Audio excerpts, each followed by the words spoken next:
I did a video a while back about using supports and settings for supports, and in that video I did briefly discuss using PETG as support interface and PLA for your model. So that's what I've done here. I printed this makeshift model. I just made this up out of 2 cubes in the slicer. This is the bottom side of it. Came out very, very sharp and very, very crisp. There's not one single loose thread on that overhang, not even a little bit. This is PLA plus, and it came out really great. I'm impressed. So this is the PETG interface for the support. So if you don't know what interface is, it's that little part that prints right on top of your support structure, and your model prints directly on top of it. And to make your supports easier to remove, everybody will tell you the best thing to do is increase the distance between this interface and your model. That way, when they come off the build plate, it breaks apart pretty easy. What happens is you get like a loose overhangs, and you might even get them even if you don't increase your Z distance on your support interface. So there it is. I made this on the Anycubic S1 Max. I did use a prime tower. I probably didn't have to. I feel like this was unnecessary. And in the past, when I've done this, I didn't print with a prime tower. I just did it for added insurance. I can print it again without a prime tower, or you can do this yourself when you receive a printer and try it without a prime tower.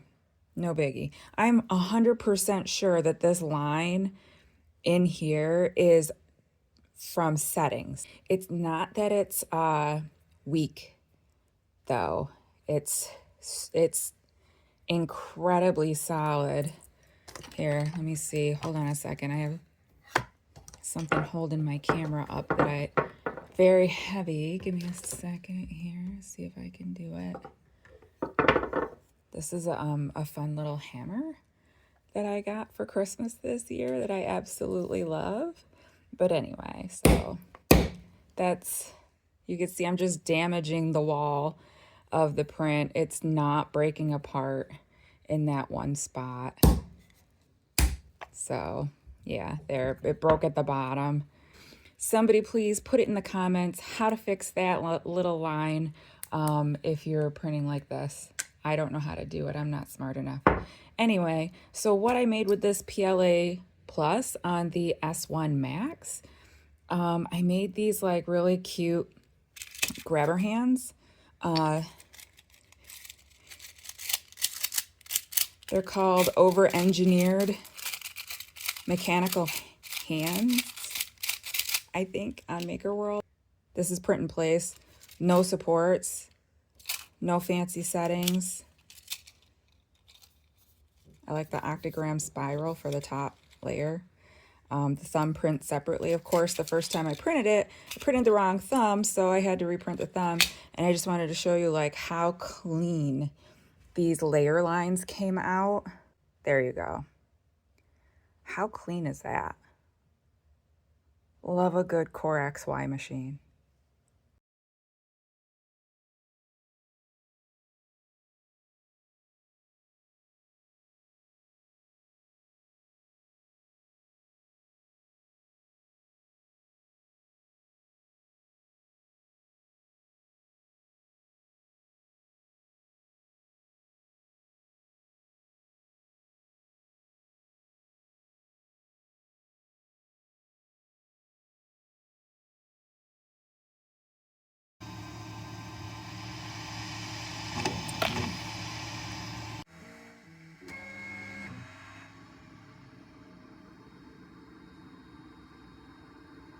Okay, I know I said I already made a video about this that briefly explained it, but I'll go over it again. So here's what I made in the slicer. This time I just used a negative cube.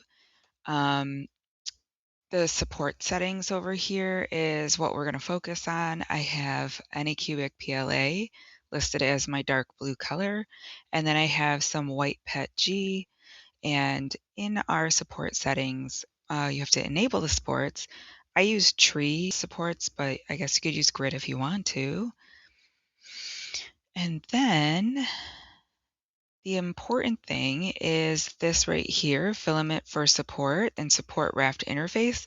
So the interface one you're going to select as your PETG, and try to get a PETG that's close to the color that you're printing with. I know this sounds counterintuitive because PETG and PLA don't stick to each other, but sometimes they do. I don't know why, but it has happened to me. So just in case, and you don't want to sit there and sand the tiny little bit that decided to stick and defy all nature, just try to match it up best you can. Like, don't print white PLA and use black PETG. Yeah, you might stain your model a little bit. So, interface PETG, top Z distance 0, bottom Z distance 0. That's about it. If you're interested in how my supports are formed the way they are, then you can go ahead and pause the video and take some pictures of my settings, but I'll show you what it looks like.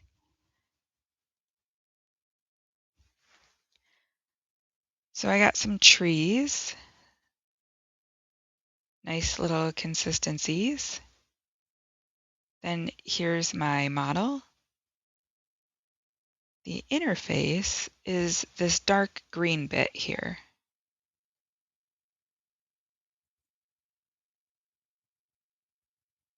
Right here. So this little dark green bit here is what we want to print in PETG. And then 0 distance means the next layer is going to print directly on it.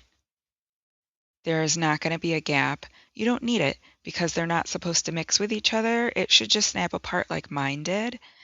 Yeah, so those are my settings. The other thing, since we're looking at it, this is an overhang which has some looser strings to it than a bridge does, right? So if you want to change this overhang into a bridge, there's a couple of ways to do it, but the easiest one that I found is in the slicer.